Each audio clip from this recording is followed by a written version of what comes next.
Emmanuel Macron est officiellement roi et les opposants sont officiellement des bouffons. Chers amis, il est l'heure du 118e épisode de la farce tranquille. Taisez-vous. En Non mais cet homme est 2018, ahurissant. porte-parole du gouvernement. que vous venez de faire, c'est super. Chers amis, je suis particulièrement heureux de vous retrouver pour ce nouvel épisode après une semaine de vacances. Alors, mérité ou pas, ça c'est à vous d'en juger. Du côté de l'Ardèche, voilà, hein, c'est pas là que je me suis ôté de quelques kilogrammes. On va pas se mentir, on aime le fromage, on aime le vin, il y a de quoi bricoler, on aime les caillettes, enfin bref, on aime la vie, voilà. Et ces vacances, comme tout le temps, hein, ça avait une fin et c'est reparti pour un tour, c'est reparti plein gaz du côté de l'actualité politique, vous le savez. C'est la farce tranquille, votre rendez-vous. N'hésitez pas les amis, avant de partir plein gaz vers un programme encore chargé une fois de plus, n'hésitez pas à vous abonner à la chaîne YouTube de Juste Milieu et mettre le pouce bleu. On radote, mais vous le savez, c'est très important. Et comme d'habitude, on commence tout de suite dans le vif du sujet, vous le savez, avec le sondage de la semaine. Maintenant ça va chier. Alors, il y a 2 semaines, parce que c'est vrai que, tu sais, d'habitude, je dis la semaine dernière, mais comme il n'y a pas eu la semaine dernière, enfin voilà. Si déjà, à partir de là, vous n'arrivez pas à suivre, il faut aller faire une sieste ou prendre un café. Parce que on va parler après de choses qui sont, voilà, après il y a du Sandrine Rousseau, il y a du Gabriel Attal, faut avoir le neurone bien accroché. Sinon, ça devient un petit peu tendu. Donc, il y a 2 semaines, je vous posais la question dans le sondage de la semaine, Éric Zemmour en politique est-il encore crédible? Oui ou non, sondage assez intéressant, une fois de plus, vous avez été près de 2200 à participer, à donner votre avis. Le oui s'incline avec 33,16% et le non l'emporte avec 57,99%. Donc un sondage plus serré que d'habitude. Il n'y a pas égalité. Voilà, non, mais parce que je m'étais fait reprendre. Enfin, donc il n'y a pas égalité, mais c'est plus serré que d'habitude, ce qui montre quand même que le personnage Zemmour en politique continue d'attiser les questionnements, et ça n'est pas fini avec les européennes à venir, mais c'est pas encore le sujet. Cette semaine, pas de sondage. Non mais c'est pas vrai! Ah, pas de sondage parce que semaine particulière. Ah, ça y est, on y est. Hein. Dans quelques jours, nous allons annoncer notre nouveau grand projet, un projet un petit peu confidentiel, voire beaucoup confidentiel. Ouais, je vais pas vous mentir, projet réservé aux membres de la Terre du Juste Milieu. Vous le savez, je vous fais souvent des annonces. C'est notre newsletter parfaitement gratuite. Vous pouvez vous inscrire en bas de la vidéo. Et c'est un projet que l'on va réserver justement à nos soutiens les plus fidèles, ceux qui ont accès à ce canal d'information réservé sur lequel on a la main. Hein, pas de publicité, bien évidemment, c'est notre truc à nous. Et ce nouveau projet, on va vous l'annoncer le 2 octobre à 18 h. Je ne peux rien vous dire encore pour l'instant, si ce n'est que qui veut la paix prépare la guerre. Et à l'heure de la censure sur YouTube et sur les réseaux sociaux, Juste Milieu s'organise. Je ne vous en dis pas plus. Si vous voulez recevoir toutes les informations, lien en description et rendez-vous le 2 octobre à 18 h. Alors j'ai rattrapé pour vous les amis les actualités les plus marquantes des 2 semaines écoulées et on va commencer avec cette actualité qui a occupé bien sûr tous les esprits, toutes les bouches mais pas tous les estomacs. Voilà, c'est l'avantage d'être dans la cour du roi ou pas. Ce dîner à Versailles le 20 septembre dernier en présence du roi d'Angleterre Charles III, hein, le roi Charlie qui s'est pavané en France pendant quelques jours aussi du côté de Bordeaux et Paris notamment parce qu'il devait le faire la dernière fois mais il y avait les manifs casseroles et tout, ils avaient annulé. Là c'était un petit peu plus détendu. Une visite, bien sûr, hein, dans le contexte actuel. Une visite qui s'inscrit vraiment dans le contexte actuel. C'est la fin de l'abondance. Le président nous l'avait dit il y a quelques mois. Et effectivement, l'abondance, ça dépend pour qui.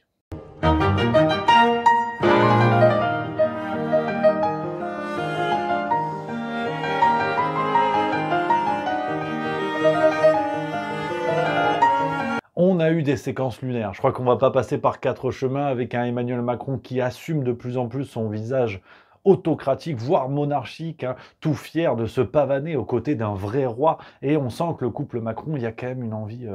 il y a une envie d'avoir un sceptre, il y a une envie d'avoir un trône, il y a un délire. Pourquoi pas Emmanuel Ier? Non mais voilà, tu sens qu'il se passe quand même quelque chose. Alors bon, des séquences lunaires, bien sûr, ce repas à Versailles, on va pas faire des heures là-dessus, vous avez bien compris le symbole que cela renvoie à l'heure où on exige de plus en plus d'efforts de la part des Français. Mais on a quand même eu des trucs qui font peuple. Ouais, ça fait peuple. Et t'as eu Brigitte et Camilla qui ont joué au ping-pong. Qui, je le précise, porte aujourd'hui une veste 3/4 Chanel rouge et ce n'est pas anodin parce que le couple va visiter les ateliers Chanel tout à l'heure en tout début d'après-midi. Là, je sais pas comment l'interpréter. Là, non, mais moi, par contre, ce qui me fout les boules, c'est qu'une fois de plus, on a eu un bain de foule d'Emmanuel Macron dans la plus pure méthode qui ferait rougir d'envie Kim Jong-un. Bain de foule à la française dans une des rues les plus huppées de Paris. Et on a du mal à y croire. Regardez, de pudeur, mais c'est un monarque le bain de qui foule a... dont on parlait.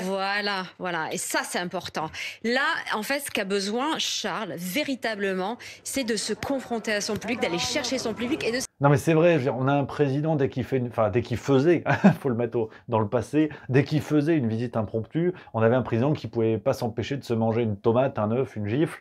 Et là, il a avec le Charles III, tout va bien. Ouais, tout roule, ça pue, ça sent le truc un petit peu organisé. Après, moi je suis pas fact-checker, donc j'ai pas le tampon de la vérité. J'ai même aucun tampon, sincèrement. Et dans la foulée de cette réunion monarchique, Emmanuel Macron a donné un grand interview le 24 septembre, le même jour que les sénatoriales qui avaient eu lieu en France, donc le 24 septembre. Non mais faut suivre Dimitri, parce que moi je reviens de vacances, ça va très très vite, j'ai de l'énergie, j'ai une sorte de lapin Duracell.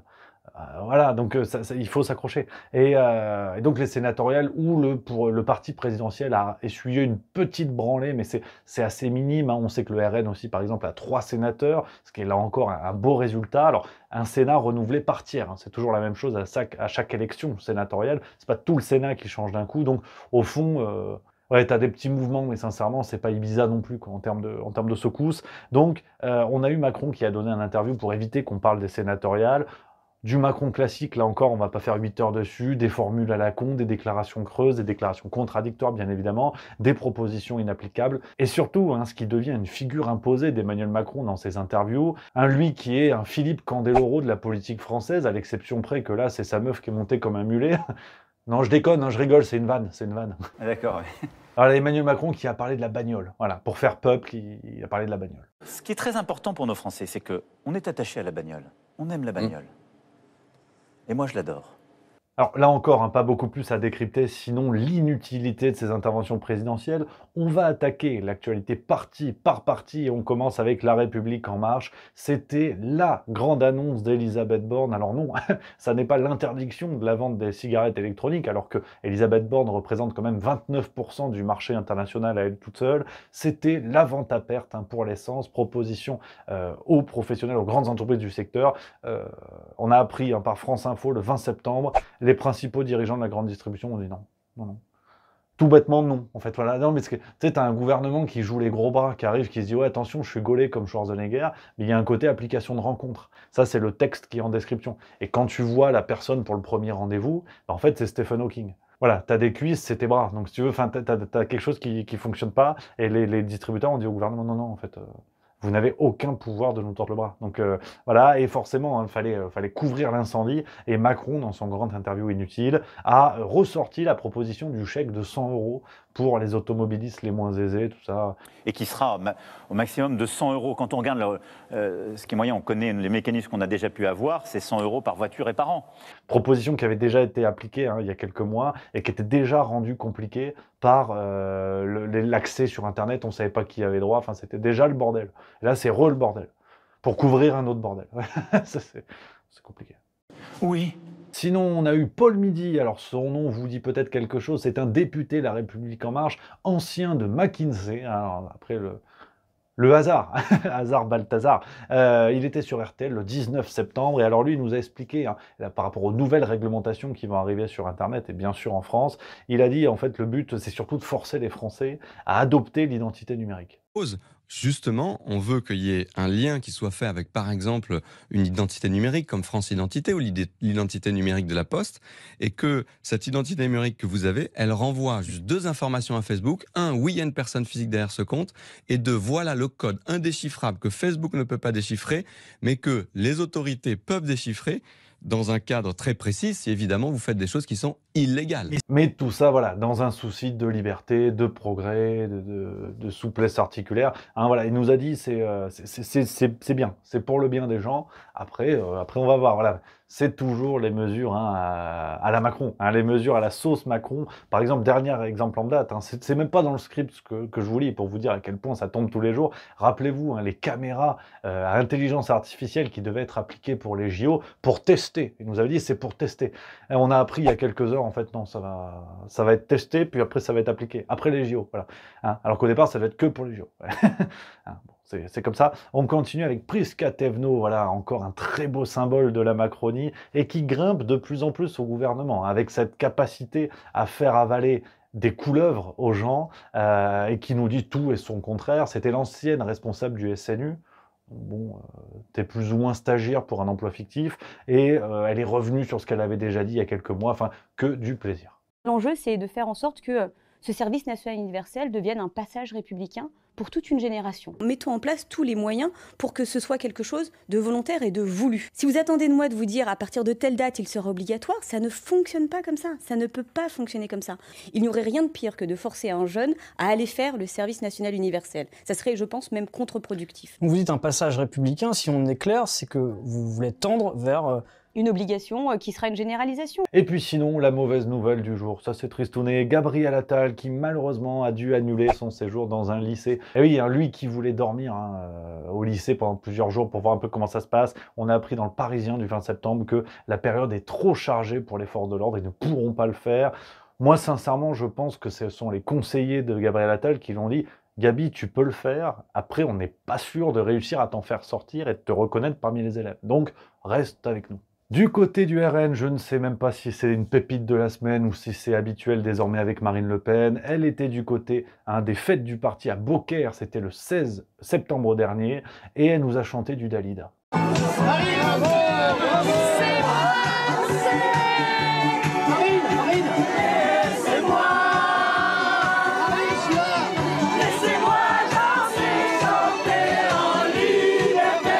Voilà. Marine Le Pen, tu l'entends pas pendant 3 mois, elle revient, elle fait une photo dans une voiture Volkswagen qui est quand même un petit peu chelou comme photo, et elle chante du Dalida. Et c'est l'opposante numéro 1.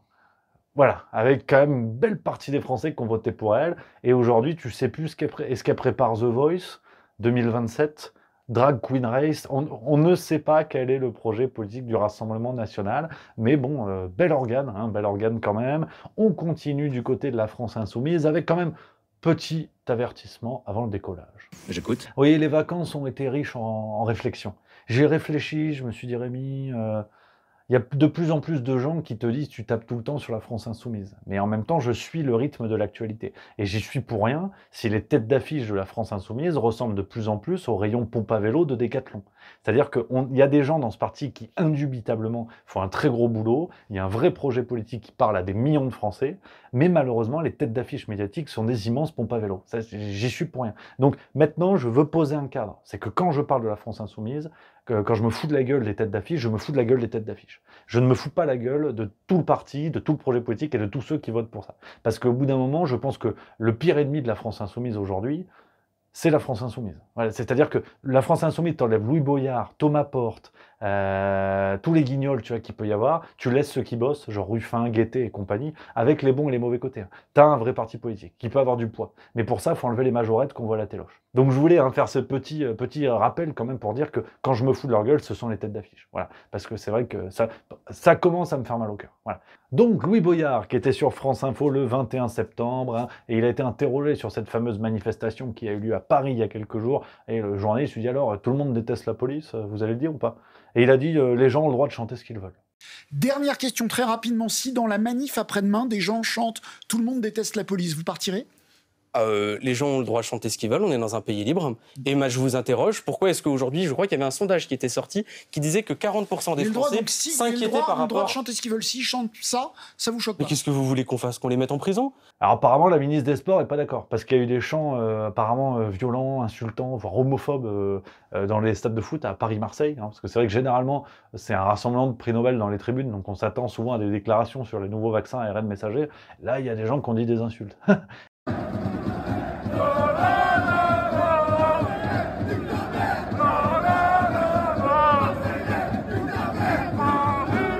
Et la ministre des Sports, elle a dit non, c'est pas bien. Elle va agir fermement. Ça fait déjà plusieurs années qu'ils nous disent ça. Bon, ça fait 4 ans qu'il n'y a eu aucune sanction contre aucun club dessus, mais c'est pas grave. Mais du coup, je sais pas. Est-ce qu'on a le droit de chanter ce qu'on veut ou pas? Il faut juste que Louis Boyard se positionne. Si on insulte des gens de manière homophobe, par exemple, est-ce qu'on a le droit? Parce que Louis Boyard nous dit oui. Donc voilà, c'est juste pour savoir. Sinon, l'affaire Aymeric Caron, bien sûr, j'imagine que vous n'êtes pas passé à côté. On a appris sur Europe 1, c'était le 22 septembre dernier, qu'il s'était introduit de force dans une école pour y déposer sa fille en retard, des agissements en plus, un ajustement en tout cas qui n'est pas unique, ça avait déjà été pointé du doigt par l'établissement scolaire. Aymeric Caron, le symbole de cette gauche caviar qui donne des leçons à la terre entière, qui aimerait apprendre à un lion comment respecter les gazelles tellement il est engagé dans sa cause, mais qui n'est pas foutu de la respecter lui-même. Et puis quand c'est l'engagement politique de prôner le vivre ensemble et la mixité en étant dans les beaux quartiers, ou à minima en scolarisant ses gosses dans les belles écoles, c'est que du plaisir. Rappelons quand même, pour se friser les moustaches, ce que disait Aymeric Caron en 2022 sur Sud Radio. Qu'est-ce que vous appelez un parachutage? Paris, c'est une ville que je connais très bien. Évidemment, c'est parce que vous dites qu'au moment où nous nous parlons, je n'habite pas précisément dans cet arrondissement. J'habite à quelques kilomètres de là. C'est un arrondissement que je connais très bien. J'y ai travaillé. C'est un arrondissement qui me plaît énormément parce que là-bas, il y a une sociologie qui m'intéresse. Donc énorme pompe à vélo une fois de plus, mais le record de la semaine du côté de la France Insoumise, c'est Thomas Porte. Alors oui, décidément, déjà il nous avait fait sa sortie contre le racisme au moment de l'affaire Chaluro, juste avant le début de la Coupe du Monde de rugby. Il était tellement scandalisé par cette présence d'un raciste dans les rangs de l'équipe de France que 3 jours après, le mec faisait autre chose et dormait sur ses 2 oreilles, c'est-à-dire le niveau de connerie de ces gens-là, en tout cas de ce monsieur-là, et Thomas Porte qui est revenu. Voilà, pour moi, Thomas Porte va finir par signer un contrat chez Total, tellement il arrive à forer le sol de la connerie politique. C'était le 25 septembre, il a fait un tweet retiré depuis, vous vous en doutez. Donc il retweetait un visuel qui a été partagé par le Rassemblement National concernant les élections européennes qui vont avoir lieu le 9 juin 2024. Et Thomas Porte écrit, je vous lis, à Tulle, le RN a distribué des tracts pour les européennes intitulés « Vivement le 9 juin ». Une honte quand on sait que le 9 juin 1944, 99 civils sont pendus au balcon de Tulle par la 2e division SS Das Reich. N'oublions pas que ce parti a été fondé par des nazis. À vomir. Je sais pas quoi vous dire. Je sais pas comment l'interpréter. Est-ce que le mec n'a pas fait le lien? Est-ce qu'il veut voir du nazisme partout? Mais au bout d'un moment, ça devient un fantasme, donc il faut se poser les vraies questions. Enfin, de la cagolerie politique pure et simple. Et puis, quand même, vraiment, cerise sur le couscous. Allez, rappelons quand même que la division SS Das Reich, en tout cas l'insigne de cette division terriblement connue dans l'histoire, cet insigne, on peut le retrouver sur l'équipement, sur la tenue de certains militaires du bataillon Azov en Ukraine, par exemple. Ouais. Et là, on nous avait expliqué, c'est pas grave. On nous avait dit que c'était un régiment controversé, on nous avait dit. Voilà. Donc c'est juste pour savoir, en fait, quand on a de belles âmes qui font des leçons d'antifascisme et d'antinazisme, et que dans le même temps, on va soutenir des gens qui arborent fièrement ces insignes, faut se poser des questions sur l'époque. Je suis bien d'accord avec la grosse. Du côté des Républicains, on a docteur d'enfer Éric Ciotti qui continue son numéro d'opposant à Macron. Alors plus personne n'y croit, et à mon avis, les derniers qui y croyaient à cette histoire, c'était Sétif. Les gars se sont tirés. Ils ont dit, on n'a plus rien à voir avec ça. On décolle, fais tes valises, on s'en va. Plus personne ne croit à son truc. C'était sur BFM le 24 septembre. Et il nous dit, ce soir, c'était une intervention pour rien au sujet de l'interview d'Emmanuel Macron. Je m'interroge sur le sens de cette intervention. Pourquoi le président de la République a-t-il parlé ce soir? Est-ce que c'était pour allumer un contre-feu à la victoire de la droite au Sénat? Du côté d'Europe Écologie Les Verts, on reprend doucement mais sûrement avec Sandrine Rousseau. Qui l'eût cru, on aimerait quand même de plus en plus trouver le nom de son dealer, à mon avis, du hashish biodégradable, comme on n'en fait plus. C'était sur LCI le 24 septembre. Et elle nous explique, alors que la NUPES se déchire depuis des mois, que l'avenir de la NUPES est radieux. L'avenir est radieux. L'avenir est radieux. L'avenir de la NUPES c'est radieux parce que nous serons à la hauteur, parce que nous allons le faire. Parce que les propos des uns et des autres aussi violents, nous serons capables de nous mettre autour de la table et de faire en sorte. Vous en êtes convaincus que nous offrions une alternative aux Français.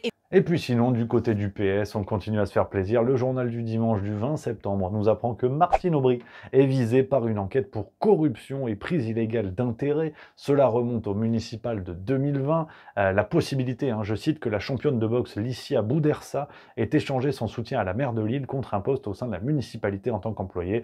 L'enquête a été ouverte par le parquet de Lille fin août. Affaire à suivre, mais décidément, les bonnes vieilles méthodes ne s'oublient jamais dans nos bons vieux partis. Si on fait ça, c'est pas pour emmerder le monde. Et malgré tout ce qui a été dit aujourd'hui, on va finir comme d'habitude les amis avec les pépites de la semaine. Et cette semaine, après le dîner de Versailles, on a eu l'inénarrable et l'étonnamment libre Jack Lang qui était en forme après le dîner de Versailles. On voit que ça n'a pas bu que de l'eau et tout ça aux frais de la princesse, enfin non, aux frais de toi, des citoyens.